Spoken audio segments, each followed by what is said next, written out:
এমন ফেলে যেমন দিলে পিন যেটা আছে সমস্যা হবে না না কোনো সমস্যা নেই। এখন দেখেন এই মাছ কিন্তু মরা না, কিন্তু এই মাছটা এই যে ভালো আছে জীবিত আছে, কিন্তু এই মাছটা এই যে প্লাঙ্কটনে মানে ক্র্যাশ করে ফেলছে। আমি তো বুঝতে পারেন না, প্লাঙ্কটন অনেক বেশি। এই প্লাঙ্কটন ফেলায় না দিলে মাছ ঠিক অবশ্যই, কিন্তু প্লাঙ্কটনটা ফেলানোর সময় চলে যাচ্ছে। এটাতে মানে এইরকম টাইম বা আগে ওষুধ করে দেওয়া লাগে। কাকাকে দিই কালকে দেখ, কিন্তু মাছ টিকবেই না প্লাঙ্কটন ফেলা না দিলে।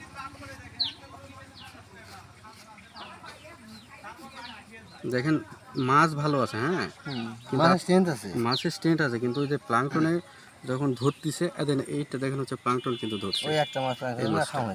না মাছ হচ্ছে মারা যায়নি না, কিন্তু এটা প্লাঙ্কটনে এটা ধরছে সব, এমনভাবে ধরছে যে মাছটা নড়তে পারছে না। দেখেন মাছ হচ্ছে কিন্তু মারা যায়নি না, কিন্তু প্লাঙ্কটন যখন ধরতেছে তখন মাছ আর ইয়ে করতে পারছে না। ছেড়ে দেন, এবার ইয়ার থাকলে আবার বেশি দেবে।